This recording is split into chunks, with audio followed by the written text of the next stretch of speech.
शादियों की सीज़न की शुरुआत हो चुकी है और शादी सीज़न में जितनी भीड़ कपड़े और ज्वेलरी के दुकान में देखने को मिलती है उतनी ही भीड़ ब्यूटी पार्लर में भी देखने को मिलती है।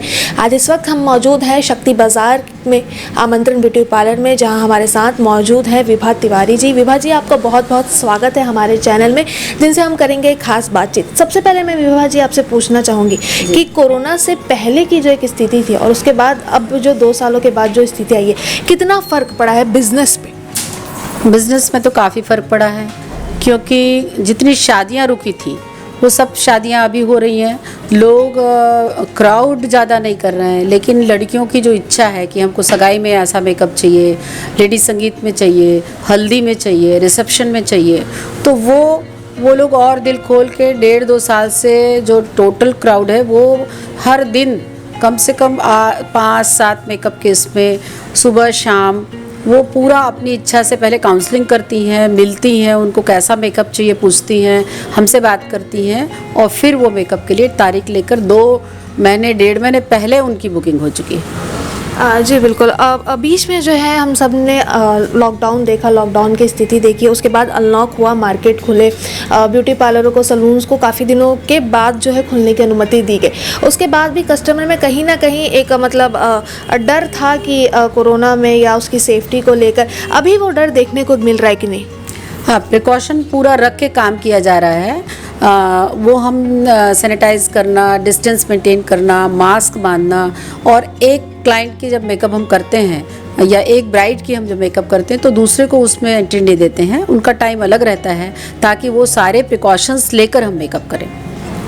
अब अगर मैं शादी का सीज़न जैसे चल रहा है तो काफ़ी भीड़ देखने को मिल रही होगी, तो शादी के सीज़न में मैं अगर आपसे बात करूं कि मेकअप की, स्पेशली अगर मैं ब्राइड्स की बात करूं, तो इस साल जो है या इस बार ब्राइड्स में आपको किस तरीके के मेकअप का डिमांड ज़्यादा देखने को मिल रहा है? अभी जो ब्राइड्स हैं वो नेचुरल मेकअप वो ज़्यादा पसंद करती हैं, हैवी मेकअप उनको नहीं चाहिए, हेयर स्टाइल बहुत अच्छा चाहिए, और बन वगैरह का फैशन अभी कम है, अभी रोल्स चाहिए, ओपन हेयर्स चाहती हैं, ट्रेडिशनल लुक से थोड़ा अलग उनको नेचुरल लुक चाहिए। तो नेचुरल लुक के लिए कुछ टिप्स अगर आप देना चाहें? नेचुरल लुक में हमको सबसे पहले स्किन को इम्प्रूव करना पड़ता है। अगर बेस स्किन आपने बहुत अच्छा मॉइस्चराइजिंग, टोनिंग, ये सारा अगर अच्छा किया है और स्किन इम्प्रूव है तो बेस मेकअप करने के बाद वो मेकअप जैसा वो फील भी नहीं करती, ना दिखता है। ओवर मेकअप नहीं चाहिए। जो लड़की आपके पास आई हुई है, जो ब्राइड आपके पास आई हुई है, उसको इतना ओवर मेकअप ना कर दो कि वो बिल्कुल कुछ दूसरी लड़की दिखे। हर लड़की मेकअप के पहले ये डिमांड करती है कि मेरे मेकअप में इस चीज़ का आप ज़रूर ध्यान दीजिए कि मुझे नेचुरल मेकअप चाहिए, जैसे मैं घर में दिखती हूँ, जैसे मेरे भाई, मेरे फादर, मेरे घर के लोग देखते हैं मुझे, जैसे उससे मैं थोड़े से स्मार्ट लुक दिखूँ, न कि पुती हुई दिखूँ। पार्लर में हम लोगों को इस चीज़ का जो विशेष ध्यान देना पड़ता है कि जो लड़की है उसका मेकअप उसी लुक में और स्मार्ट लुक दिखे, न कि कोटिंग मोटी हो और वो एक अलग से दिखने लगे। तो ये तो हो गई ब्राइड्स की बात हो गई। ब्राइड्स के अलावा भी जो लोग रहते हैं, जिनको शौकीन रहते हैं, जिनको मेकअप का बहुत शौक़ रहता है, जो शादी पार्टी में जाते हैं तो मेकअप कराना पसंद करते हैं, तो उनकी डिमांड कैसी है? वो किस तरीके का मेकअप अभी चाह रहे हैं? उसमें एक घर से अगर दुल्हन को हम तैयार करते हैं तो 4-5 और उनकी ननद, बहन, सास सब रहती हैं, तो उनका भी एक एज ग्रुप जो है, एक डिग्निटी मेंटेन करते हुए, जैसे अगर हम सासू जी को गेट पे वेलकम के लिए खड़े होना है तो हम उनको इतना नेचुरल मेकअप करते हैं कि वो उसी एज ग्रुप में 50-60 में भी वो वैसे दिखें, लेकिन एक स्किन इम्प्रूव हो, एक लुक आए उनके में। उनको ये नहीं करना है कि भाई 50-60 की जो हैं वो 20 साल की दिखे। ये हमारा सोच गलत होता है और उस तरीके से हम मेकअप करते हैं। बड़ी बहन जैसे है, भाभी है, तो हम पहले काउंसलिंग में ये पूछते हैं कि आप किस रिलेशन में हो, आप बड़ी बहन हो, आप भाभी हो, आप सासू जी हो, माँ हो, तो उसके लिए हम पूरी बातें, उनके ड्रेस, उनके गहने कम से कम 15-20 दिन पहले हम सब देखते हैं, और उसके बाद फिर उनको जब एकदम परफेक्ट मेकअप देते हैं तो उनको लगता ही नहीं है कि ये जो लोगों के सोच में है कि पार्लर में ओवर मेकअप जो दिखता है या कुछ जगह से लोगों की सोच रहती है, हम उस चीज़ को पूरा ख़त्म करते हैं और हम बोलते हैं कि आप जो नेचुरल लुक में दिखोगी और बहुत प्यारी दिखोगी, फोटोजेनिक दिखोगी और एक सिंपल स्मार्ट लुक आएगा। जी ठीक। अगर मैं दुल्हनों की बात करूँ तो जैसे जैसे उनकी शादी की डेट करीब आती है, उनको अपनी स्किन को लेके, स्पेशली अपने चेहरे को लेके बहुत सारी चीज़ें रहती है। तो घर पर ही किस तरीके से वो जो है अपना स्किन केयर कर सकती हैं? देखिए, स्किन प्रॉब्लम ब्राइड में है तो कम से कम जब भी उनकी शादी पक्की होती है तो वो स्किन दिखा देते हैं और हेयर दिखा देते हैं। स्किन और हेयर केयर हमको कम से कम महीने 2 महीने पहले अगर हम ध्यान देते हैं, जैसे स्किन में पिंपल्स हैं, पिगमेंटेशन है, फ्रिकल्स हैं, सन टैनिंग है। अक्सर अभी की जो लड़कियां हैं, कोई घर बैठ के हाउसवाइफ वाले रोल पे नहीं है, हर लड़की वर्किंग है। तो जब वर्किंग लड़कियां हैं जो 24 घंटे में 9 घंटे 8 घंटे अगर वो बाहर धूप में जा रही हैं, तो जैसे पहले हम देखते थे कि लड़कों में ही स्किन डार्क दिखता था। लड़कियां क्योंकि घर में रहती थी, पढ़ाई लिखाई करती थी, तो उनकी स्किन बहुत सॉफ्ट और नेचुरल लुक दिखता था। लेकिन अभी की लड़की मंडप के बैठने के 2 दिन पहले तक काम करती हैं। तो वो वर्किंग लड़कियों के लिए हम ये टिप्स देना चाहेंगे कि आप स्किन केयर, हेयर केयर करिए। और जो प्रॉब्लम्स हैं, आपको पिगमेंटेशन है, आपको फ्रिकल्स हैं, पिंपल्स हैं, अंडर आई इतना ज़्यादा, जो सिस्टम में काम करती लड़कियां, उनका अंडर आई इतना ज़्यादा रहता है कि वो शादी में बैठने के पहले इतनी थकी और नर्वस दिखती हैं कि उनको बोलना पड़ता है कि भाई पहले अपने नेचुरोपैथी के हिसाब से आप स्किन इम्प्रूव करिए, रिलैक्स होइए, नींद लीजिए, डाइट अच्छी लीजिए, उसके बाद मेकअप करने में एक जो मज़ा आता है वो नेचुरल रहता है। तो उन चीज़ों को हम 1-1.5 महीने पहले पूरा ठीक करके फिर मेकअप करते हैं तो वो नेचुरल मेकअप दिखता है। जैसा कि आपने हमें बताया कि डाइट भी बहुत ज़्यादा ज़रूरी है स्किन केयर के लिए, तो जैसे आपके पास भी आते होंगे कि हमें क्या खाना चाहिए, हमें क्या पीना चाहिए, तो किस तरीके की सलाह आप उन्हें देती हैं कि स्पेशली ब्राइड्स को इस वक्त शादी, जब 1-2 महीने में आपकी शादी या 6 महीने में आपकी शादी है, तो किस तरीके का खान पान उनको रखना चाहिए? ब्राइड्स क्योंकि वर्किंग हैं तो जनरली स्पाइसी खाना उनको ज़्यादा हो जाता है। ऑफिस में बैठी हैं तो जो मिल गया वो खा लिए। तो उनका मैं टोटल सुबह ब्रेकफास्ट से लेकर रात डिनर तक उनका मैं एक रूटीन लिख कर देती हूँ, फॉलो करने बोलती हूँ, जिसमें स्किन डिहाइड्रेट हो जाती है क्योंकि पानी कम पीती हैं। कम पानी पीने से टोटल सिस्टम में टॉक्सिन्स निकल नहीं पाते हैं। तो डिटॉक्सिफिकेशन करने के लिए उनको हम बोलते हैं कि आप पानी पीजिए, जूस, फ्रूट्स ये ज़्यादा देते हैं और कार्ब का परसेंट हम कम करते हैं, प्रोटीन ज़्यादा लीजिए। तो जब 20% कार्ब होना चाहिए और कम से कम 80% अगर प्रोटीन लेते हैं या वेजिटेबल्स, ग्रीन फ्रूट्स इसमें जाएंगे तो अपने आप मेरे हिसाब से 50% प्रॉब्लम ब्राइड का ख़त्म हो जाता है। जी बिल्कुल। अगर मैं बात करूँ तो बहुत सारे लोगों में, लड़कियों में, महिलाओं में ये चीज़ है कि मेकअप करने से या मेकअप प्रोडक्ट्स यूज़ करने से जो है स्किन ख़राब होती है, स्किन पे जो है बुरा फ़र्क पड़ता है। तो इसके पीछे की क्या सच्चाई है? इसके पीछे सोच लेडीज़ को ये रखना चाहिए कि आप कॉस्मेटिक्स या मेकअप प्रोडक्ट यूज़ मत करिए, कम करिए। लेकिन आप दिनचर्या में आप देख रहे हैं कि मेरी स्किन ड्राई की तरफ जा रही है और ड्राई स्किन को अगर मॉइस्चर बेस नहीं मिलेगा या मॉइस्चराइजिंग नहीं होगा तो वो रिंकल्स में आएगा। आप हैं 20 साल की पर लगेंगी 25 साल की। तो ये चीज़ हमको ध्यान देना है। इसमें हम जो चीज़ प्रोडक्ट लगाएंगे वो प्रॉपर परफेक्ट नहीं लगाती हैं। उनका क्या रहता है, जैसे ऑयली स्किन है, ऑयली स्किन वाले को ऑयल सिक्रीशंस वैसे सेबेशियस ग्लैंड से बहुत ज़्यादा होता है। तो उनको हम ये सलाह देते हैं कि भाई ऑलरेडी आपका पिंपल्स जो हो रहा है वो ऑयल सिक्रीशन के कारण हो रहा है और आप और क्रीम लगाए जा रही हैं तो पिंपल्स आपका बढ़ता है।